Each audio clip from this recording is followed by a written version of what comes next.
दोस्तों 90 का वो दौर जब पर्दे पर हमारी हीरोइनें कभी सिर पर पल्लू गिराकर शर्माती थी तो कभी चोली के पीछे क्या गाकर दिलों की धड़कनें बढ़ाती थी।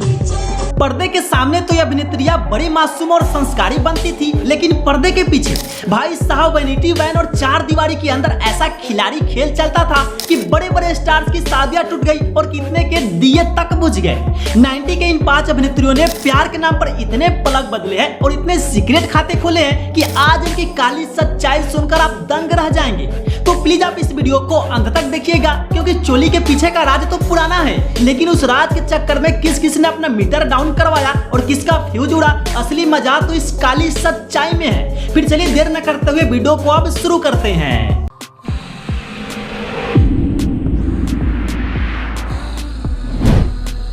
दोस्तों लिस्ट की शुरुआत करते हैं नंबर 5 से। नंबर 5 पर है शिल्पा शेट्टी। यूपी बिहार लूटने वाली शिल्पा जी ने पर्दे पर तो चुरा के दिल मेरा गोरिया चली गाना गाया, लेकिन कैमरे के पीछे इन्होंने किस किस हीरो की पजामा ढीली की और किसके साथ किस साल में कितनी कसरत की, जरा इस चीज पर ध्यान दीजिएगा। तो सबसे पहले साल 1994 में फिल्म मैं खिलाड़ी तू अनाड़ी के सेट पर खिलाड़ी अक्षय कुमार ने शिल्पा के साथ अपना खिलाड़ी खेल चालू किया। पूरे 6 साल तक अक्की भाई शिल्पा के दिल का इंजन गर्म करते रहे, लेकिन सन 2000 में धड़कन फिल्म आते आते खिलाड़ी भैया ने ऐसा पैंतरा मारा कि शिल्पा को यूज एंड थ्रो करके सीधा ट्विंकल खन्ना के साथ शादी की अंगूठी पहन ली।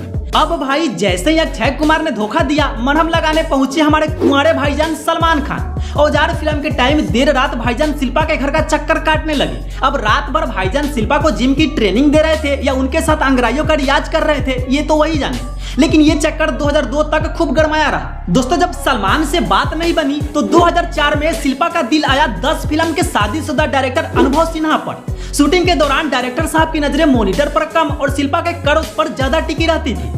2 साल तक दोनों ने बंद वैनिटी वैन में ऐसा डायरेक्शन किया कि अनुभव सिन्हा की पत्नी घर पर बेलन लेकर तैयार हो गई थी। फिर 2007 में मैडम पहुंची डांस के किंग प्रभुदेवा के पास। प्रभुदेवा जी ऐसे तो बड़े सीधे बनते हैं, लेकिन शिल्पा के साथ इनके स्टेप्स ऐसे मैच हुए कि दोनों रात रात भर डांस रिहर्सल के नाम पर रूम में पसीना बहाते थे।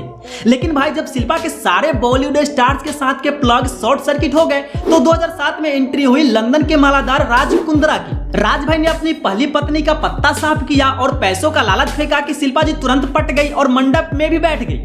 आज शिल्पा जी आराम से राज के पैसों पर योगा करती है और कुंद्रा भाई के साथ बुढ़ापे में भी जवानी की लहर लूटती है। नंबर 4 करिश्मा कपूर। दोस्तों अब आती है इस लिस्ट में 90 की दिलों की धड़कन और कपूर खानदान की लाडली करिश्मा कपूर यानी कि लोलो। पर्दे पर तो इन्होंने सुना है तेरे दिल पे मेरा ही नाम लिखा है गाकर मासूमियत का ढोंग करती थी, लेकिन दोस्तों पर्दे के पीछे इन्होंने अपने प्यार की ऐसी रेड लाइट जलाई कि कई हीरोज के घर का ट्रैफिक ही जाम हो गया। तो चलिए देखते हैं साल दर साल के किस किस हीरो ने लोलो के साथ अपना मीटर गर्म किया है। सबसे पहले 1992 में फिल्म जिगर के सेट पर हमारे विमल प्रेमी अजय देवगन ने लोलो के साथ अपनी गिट्टी सेकना शुरू किया। 3 साल तक दोनों का इंजन इतना गर्म चला कि धुआं धुआं हो गया और मैगजीन के पन्नों पर सिर्फ इन्हीं की कसरत छपती थी। लेकिन अजय भैया तो ठहरे हमारे शातिर खिलाड़ी। वो एक तरफ करिश्मा के साथ रूम में पसीना बहा रहे थे तो दूसरी तरफ रवीना टंडन की गाड़ी में भी पेट्रोल भर रहे थे। जब करिश्मा को पता चला कि अजय एक साथ 2-2 टंकियों में नोजल घुसा रहे हैं तो इन्होंने ऐसा बवाल कटा कि अजय भाई अपनी साख बचाते बचाते सीधे काजोल की गोदी में जाकर गिरे। अब अजय से झटका खाते ही लोलो को सहारा मिला हमारे गोविंदा भैया का। 1993 से 97 के बीच कुली नंबर 1 और हीरो नंबर 1 की शूटिंग के दौरान ऑन स्क्रीन तो दोनों ने ठुमके लगाए ही, लेकिन वैनिटी वैन के पीछे जो डांस की प्रैक्टिस चलती थी उसकी गूंज पूरे सेट पर सुनाई देती थी। गोविंदा पहले से शादीशुदा थे, फिर भी करिश्मा के साथ रात रात भर जो ओवर टाइम करते थे उससे उनकी पत्नी सुनीता जी के हाथ में बेलन आ गया था। लोग तो यहाँ तक कहते हैं कि वैनिटी वैन तो छोड़ो, 4 दीवारी के अंदर भी इन्होंने खूब ढिंचक किया था। दोस्तों गोविंदा के बाद 1996 में जब जीत और जुड़वा का दौर आया तो एंट्री हुई हमारे कुंवारे भाईजान सलमान खान की। भाईजान और लोलो की ऑन स्क्रीन केमिस्ट्री जितनी कड़क थी, पर्दे के पीछे की खुरबात उससे भी ज्यादा गर्म थी। जब जब लोलो का मूड खराब होता तो भाईजान अपनी चमचमाती गाड़ियों में संतुष्टि का सामान और अपना मजबूत कंधा लेकर लोलो के घर पहुंच जाते थे। अब भाईजान सिर्फ कंधा देकर बहला रहे थे या रात के अंधेरे में कुछ और भी ऑपरेट कर रहे थे, ये तो उन बंद कमरों की गद्दी ही बेहतर जानते हैं। फिर आया बॉलीवुड के इतिहास का सबसे बड़ा ऑफिशियल और हाई प्रोफाइल कांड। 1997 में लोलो का दिल आया अमिताभ बच्चन के सुपुत्र अभिषेक बच्चन पर। पूरे 5 साल तक दोनों ने खुल्लम खुल्ला प्यार की सवारी की। बात इतनी आगे बढ़ी कि 2002 में अमिताभ बच्चन ने करिश्मा के हाथ में अपनी घर के बहू बनने की सगाई वाली अंगूठी भी पहना दी। पूरी इंडस्ट्री में सहनाइयां बजने ही वाली थी कि 2003 में लोलो की मम्मी बबीता जी ने बीच में आकर पैसों का ऐसा कैलकुलेटर चलाया कि अभिषेक का बैंक बैलेंस छोटा पड़ गया। सगाई रातों रात टूट गई और अभिषेक भाई बेचारे अपना टूटा हुआ दिल लेकर मुंह लटकाते रह गए। सगाई टूटते ही लोलो ने आनन फानन में 2003 में दिल्ली के मालाधार बिजनेसमैन संजय कपूर से शादी रचा ली। लेकिन भाई साहब ये शादी तो कम और व्यापार ज्यादा निकली। शादी के बाद बंद कमरों में ऐसे गंदे गंदे खेल हुए कि लोलो ने कोर्ट में रो रो कर बताया कि संजय कपूर अपने दोस्तों के साथ लोलो की बोली लगाता था और हनीमून पर अपने दोस्तों को इनके रूम में भेजता था। 2016 में आखिरकार करिश्मा ने इस नर्क से अपना पीछा छुड़वाया और तलाक ले लिया। तलाक के बाद जब इनको फिर से गर्मी की जरूरत महसूस हुई तो 2017 में एंट्री हुई शादीशुदा बिजनेसमैन संदीप तोशिनवाला की। 2 साल तक दोनों ने छुप छुप कर खूब कंपनी एंजॉय की, प्राइवेट पार्टीज में सांसद पसीना बहाया। लेकिन जब शादी की बात आई तो संदीप की पत्नी ने तलाक देने से मना कर दिया और करिश्मा का यह पलक भी बिना बिजली का रह गया। तब से लेकर अभी तक दोस्तों करिश्मा बिना शादी किए तलाकशुदा जिंदगी जी रही है। अब नंबर 3 पर है दीपिका पादुकोण। दोस्तों पर्दे पर तो दीपिका मैडम ने एक चुटकी सिंदूर की कीमत तुम क्या जानो कहकर लाखों लड़कों की आहें निकाली। लेकिन पर्दे के पीछे इन्होंने जितने प्लग बदले हैं ना उतने तो किसी ने सपने में भी नहीं सोचे होंगे। इनका कनेक्शन सिर्फ बॉलीवुड तक सीमित नहीं रहा बल्कि क्रिकेट से लेकर बिजनेस वर्ल्ड तक फैला। तो चलिए देखते हैं साल दर साल दीपिका के गुप्त खातों का कच्चा चिट्ठा। दोस्तों सबसे पहले मुंबई में मॉडलिंग के शुरुआती दिनों में दीपिका की लाइफ में एंट्री हुई निहार पांड्या की। 2 साल तक दोनों लिव इन में रहे, एक ही रूम में पसीना बहाया और निहार ने दीपिका का पूरा खर्चा उठाया। लेकिन जैसे ही 2007 में दीपिका को फिल्म ओम शांति ओम मिली और वो रातों रात स्टार बनी, इन्होंने निहार का प्लग निकालकर सीधे बाहर फेंक दिया। बता दें कि निहार के साथ साथ मॉडलिंग के दिनों में दीपिका का नाम मॉडल उपेन पटेल के साथ भी काफी उछला था। दोनों के प्राइवेट फोटोशूट और बंद कमरों की हॉट बॉन्डिंग के चर्चे उस समय के मैगजीन में भी बहुत गर्म थे। फिर 2007 में बॉलीवुड में एंट्री करते ही दीपिका ने रुख किया इंडियन क्रिकेट टीम की तरफ। पहले कैप्टन कुल MS धोनी दीपिका पर फिदा हुए, लेकिन बीच में एंट्री मार ली सिक्सर किंग युवराज सिंह ने। दीपिका के चक्कर में टीम इंडिया के 2 दिग्गजों के बीच ऐसी दरार पड़ी कि ड्रेसिंग रूम का माहौल ही गर्म हो गया था।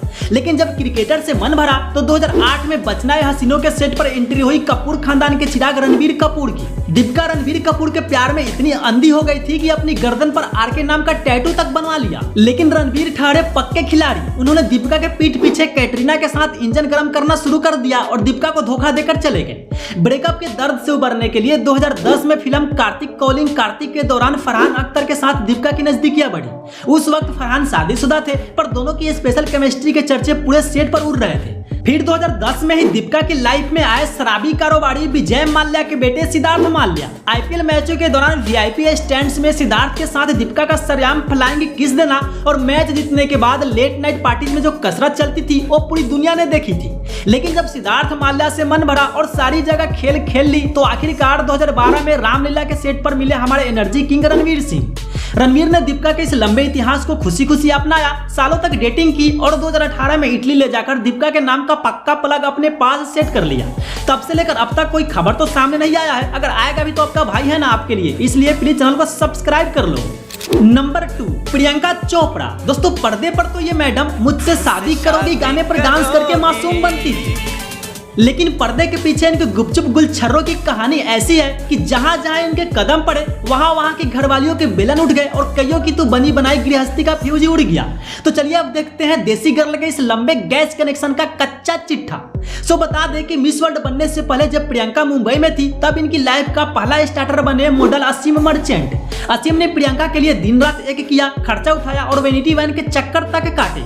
लेकिन जैसे ही 2000 में प्रियंका के सिर पर मिस वर्ल्ड का ताज सजा, इन्होंने असीम को ऐसे किनारे लगाया जैसे दूध से मक्खी निकालकर फेंकते हैं। फिर 2003 में अंदाज और मुझसे शादी करोगे की सेट पर खिलाड़ी अक्षय कुमार के साथ पीसी की ऐसी कड़क चाय उबली कि दोनों की बंद वैनिटी वैन का तापमान 100 डिग्री पार चला गया। अक्की भाई तो शादीशुदा थे, लेकिन प्रियंका के साथ रात रात भर जो ओवर टाइम करते थे ना, उसमें उन्हें बड़ा मजा आता था। बात यहाँ तक बिगड़ गई कि ट्विंकल खन्ना सेट पर सीधे झाड़ू बेलन लेकर पहुंच गई और अक्की को कसम खिलवा दी कि आगे से प्रियंका की तरफ देखा तो घर का राशन पानी बंद। जिसके बाद अक्की का कनेक्शन करते ही प्रियंका ने 2007 में पकड़ा नए नवेले हरमन बावेजा को। लव स्टोरी 2050 के सेट पर हरमन का तेल ऐसा निकला कि प्रियंका के प्यार में अपना सब कुछ लुटा बैठे। पर जैसे ही फिल्म बॉक्स ऑफिस पर औंधे मुंह गिरी और हरमन का करियर फुस हुआ, प्रियंका ने तुरंत अपना प्लग वहां से निकाला और आगे बढ़ गई। फिर 2009 में फिल्म कमीने के टाइम एंट्री हुई हमारे शाहिद कपूर की। दोनों का चक्कर इतना सीक्रेट और गर्म था कि किसी को कानो कान खबर नहीं थी। लेकिन पोल तब खुली जब एक सुबह 6 बजे प्रियंका के घर इनकम टैक्स वालों ने छापा मारा और दरवाजा खोला तो नाइटी में दिखे हमारे शाहिद भैया। फिर क्या था, पूरे बॉलीवुड को पता चल गया कि रात के अंधेरे में कौन सी रोटी सेकी जा रही थी। दोस्तों फिर आया बॉलीवुड के इतिहास का सबसे बड़ा महाकांड। 2011 में डॉन 2 की शूटिंग के दौरान प्रियंका ने सीधे बॉलीवुड के बादशाह शाहरुख खान के दिल का मीटर डाउन कर दिया। देर रात की पार्टियां, जैकेट शेयर करना और बंद कमरों की अकेली मीटिंग्स देखकर किंग खान की बीवी गौरी खान का पारा 7वें आसमान पर पहुंच गया। गौरी जी ने करण जौहर के साथ मिलकर ऐसा गैंग बनाया कि प्रियंका को पूरे बॉलीवुड से बाइकआउट करने का प्लान सेट कर दिया। जब बॉलीवुड में प्रियंका के लिए सारे दरवाजे बंद होने लगे तो इन्होंने हॉलीवुड का रुख किया। वहां हॉलीवुड के हैंडसम हंक जोराड बटलर देसी गर्ल के इस हुस्न के जाल में ऐसे फंसे कि भारत आकर प्रियंका के घर के बाहर चौकीदारी करने लगे थे। दोस्तों कुछ दिन तक इनके साथ भी बढ़िया टाइम पास चला और जब इंडिया में हर तरफ से नो एंट्री का बोर्ड लग गया तो 2018 में देसी गर्ल की नजर पड़ी अपने से पूरे 10 साल छोटे निक जोनस पर। निक भाई को अपनी देसी रंग के रंग में ऐसा रंगा और ऐसा जादू टोना किया कि 2018 में सीधे उमेद भवन पैलेस में शादी रचाकर निक को अमेरिका ले गए। आज की बात करें तो निक भाई आराम से देसी गर्ल के इशारों पर बजते नहीं बजाते हैं, मतलब इश्क का डंका।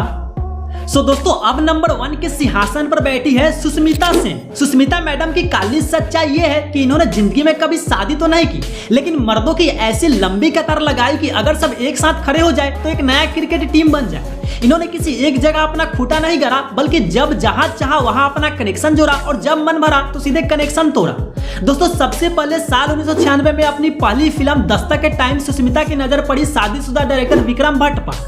सुष्मिता के हुस्न का ऐसा चस्का लगा कि विक्रम भट्ट ने अपनी बीवी और मासूम बच्ची को घर से बाहर का रास्ता दिखा दिया। बंद कमरों में दोनों ने रात रात भर ऐसी स्क्रिप्ट रिहर्सल की कि विक्रम भट्ट की पूरी गृहस्थी का फ्यूज उड़ गया।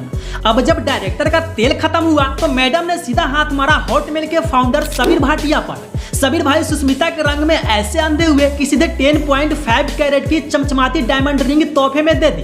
पर जैसे ही रिंग हाथ में आई सुष्मिता ने सबीर भाई को अपने जिंदगी से ब्लॉक कर दिया। दोस्तों फिर एंट्री हुई मुंबई के बड़े होटल मालिक संजय नारंग की। संजय भाई ने सोचा कि सुष्मिता को अपने होटलों की रानी बनाएंगे, लेकिन सुष्मिता ने उनके होटलों में खूब पार्टियां की, फ्री की कसरत उठाई और जब शादी का प्रेशर आया तो सीधे चेकआउट करके बाहर निकल गए। जिसके बाद साल 2004 में फिल्म कर्मा और होली की शूटिंग के दौरान मैडम का दिल आया हमारे हरियाणवी जाट रणदीप हुड्डा पर। 2 साल तक दोनों ने बंद कमरों में जमकर पसीना बहाया, पर रणदीप भाई का देसी इंजन भी सुष्मिता के हाई वोल्टेज करंट को संभाल नहीं पाया और सुष्मिता इनको छोड़कर अगले सर्विस सेंटर की तरफ बढ़ गई। जिसके बाद साल 2008 में फिल्म दुल्हा मिल गया बनाते बनाते सुष्मिता ने अपने ही डायरेक्टर मुदस्सर अजीज को प्यार की सिरप पिला दी। मुदस्सर भाई सुष्मिता के चक्कर में इतने बावले हो गए थे कि अपने घर परिवार से बगावत कर बैठे, पर सुष्मिता ने फिल्म खत्म होते ही डायरेक्टर साहब को सीधा डस्टबिन में फेंक दिया। अब जब बॉलीवुड और बिजनेस से मन भरा तो मैडम ने रुख किया बाउंड्री पार पाकिस्तान के स्विंग किंग वासिम अकरम की तरफ, पर सुष्मिता ने यहाँ भी पक्का ठिकाना नहीं बनाने दिया। फिर 2013 में एंट्री हुई रेस्टोरेंट मालिक ऋतिक भसीन की। पूरे 4 साल तक ऋतिक भाई ने सुष्मिता के नखरे से लेकर सब कुछ उठाया और साथ में नाइट्स भी एंजॉय की, लेकिन सुष्मिता ने 4 साल बाद फिर से वही कहा, तू कौन मैं कौन। फिर दोस्तों 2018 में तो सुष्मिता सेन ने हद ही कर दी, अपने से पूरे 15 साल छोटे नौजवान मॉडल रोहमन सॉल को अपने घर ले आए। दोनों लिव इन में रहे, इंस्टाग्राम पर जिम में योग करते हुए ऐसी ऐसी तस्वीरें पोस्ट की कि देखने वालों का पानी छूट गया। लेकिन 3 साल तक जवानी का मजा लेने के बाद रोहमन को भी गुड बाय कह दिया। फिर 2022 में जो हुआ उसने तो पूरे देश के होश ही उड़ा दिए। आईपीएल के भगोड़े और अरबपति ललित मोदी ने मालदीव के समंदर में सुष्मिता के साथ अपनी ऐसी रंगीने और पर्सनल तस्वीरें शेयर कर दी कि पूरा इंटरनेट हिल गया। ललित भाई तो सुष्मिता को अपनी बेटर हाफ घोषित कर चुके थे, पर सुष्मिता ने 2 दिन बाद ही इंटरव्यू में कह दिया कि मैं तो अभी भी सिंगल हूँ, यानी ललित भाई का भी सिर्फ काट के निकल गई। दोस्तों इतने लोगों को अपनी उंगलियों पर नचाने के बावजूद सुष्मिता मैडम आज भी 50 की उम्र पार करके एकदम टकाटक और सिंगल ही घूम रही है, क्योंकि भाई साहब सुष्मिता सेन जैसी शेरनी को पिंजरे में कैद करना सिर्फ एक मर्द के बस की बात नहीं है। इन्होंने अपनी पूरी जवानी अपने शर्तों पर जी, जब जिसका प्लग चाह लगाया और जब चाह उखाड़ कर फेंक दिया। तो दोस्तों ये थी 90 के इन 5 सुंदरियों की वो काली सच्चाई और उनके बंद कमरों के गुप्त खातों का पूरा कच्चा चिट्ठा। अब आप नीचे कमेंट करके बताओ कि किस एक्ट्रेस का कांड सुनकर आपके दिमाग की बत्ती गुल हो गई, और अगर इसका पार्ट 2 चाहिए तो ये भी नीचे कमेंट बॉक्स में जरूर बताना। वैसे अगर आपको इस वीडियो में फुल ऑन मजा आया हो और थोड़ा मसाला और गर्मी मिली हो तो लाइक का बटन दबाकर फोड़ दो और प्लीज चैनल को भी जरूर सब्सक्राइब कीजिएगा।